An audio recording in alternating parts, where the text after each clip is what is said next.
അപ്പോൾ നമുക്കിന്ന് കോവയ്ക്ക ഇട്ടിട്ട് തേങ്ങയൊക്കെ അരച്ചിട്ടൊരു മീൻകറി ഉണ്ടാക്കിയാലോ. ഇത് ആദ്യമായിട്ടാണ് കേട്ടോ ഞാൻ കോവയ്ക്ക ഇട്ട് മീൻകറി വെക്കുന്നത്. ഇതിനു മുമ്പ് വഴുതനങ്ങ അതേപോലെ മുരിങ്ങക്കോലൊക്കെ ഇട്ടിട്ട് മീൻകറി വെച്ചിട്ടുണ്ട്.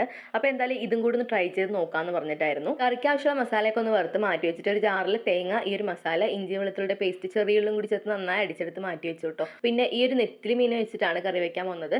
ചില സ്ഥലങ്ങളിൽ ഇതിൽ നെത്തോലി എന്നൊക്കെ പറയും കേട്ടോ. ഇവിടെ ഇപ്പോൾ എന്തായാലും നെത്തിലി ഞങ്ങൾ പറയാറ്. ഇനി വേറെ സ്ഥലങ്ങളിൽ ഇതിന് വേറെ പേരുണ്ടോ എന്ന് എനിക്കറിയില്ല. അങ്ങനെ എന്തെങ്കിലും ഉണ്ടെങ്കിൽ ഒന്ന് കമന്റിലൊന്ന് അറിയിക്കണേ. മീൻകറി വെക്കാനായിട്ട് വെളിച്ചെണ്ണയിൽ ഉലുവ പൊടിച്ചതിന് ശേഷം ചെറിയുള്ളിയും കറിവേപ്പില പച്ചമുളകും കൂടി നന്നായിട്ട് മൊരിയിച്ചിട്ട് നമ്മൾ നേരത്തെ അരിഞ്ഞു വെച്ചിട്ടുള്ള ആ ഒരു കോവയ്ക്കയും കൂടി ഇട്ടിട്ട് നന്നായിട്ട് മൊരിയിച്ചെടുത്തു കേട്ടോ. അതിനുശേഷം നേരത്തെ അരച്ച് വെച്ചിട്ടുള്ള ആ ഒരു തേങ്ങയുടെ ചേരുവയും കൂടി ചേർത്തിട്ട് പുളിവെള്ളം കൂടി ആഡ് ചെയ്ത് ആവശ്യത്തിന് കുറച്ച് വെള്ളം ആഡ് ചെയ്ത് തക്കാളിയും കൂടി ഇട്ട് ഉപ്പൊക്കെ ഇട്ട് കുറച്ച് ഒന്ന് വറ്റിച്ചെടുത്തു. അങ്ങനെ കറി വറ്റി വന്നതിന് ശേഷം മീൻ കഷ്ണങ്ങളും കൂടി ആഡ് ചെയ്തിട്ട് ഒന്ന് കുറച്ചും കൂടി വറ്റിച്ചെടുത്ത് അവസാനം കുറച്ച് വെളിച്ചെണ്ണയും കറിവേപ്പിലയും കൂടി തൂക്കിക്കൊടുത്ത് നമ്മുടെ കറി റെഡിയായി കേട്ടോ. മീൻകറി വെച്ചതിൻ്റെ ബാക്കി കുറച്ച് കോവയ്ക്ക ഉണ്ടായിരുന്നേ. അപ്പോൾ അതെടുത്ത് മെഴുക്ക് വരട്ടി വെക്കാമെന്ന് പറഞ്ഞിട്ടൊന്ന് കട്ട് ചെയ്തിട്ട് അതും കൂടി ഒന്ന് താളിച്ചിട്ടൊന്ന് വെച്ചിട്ടുണ്ടായിരുന്നു.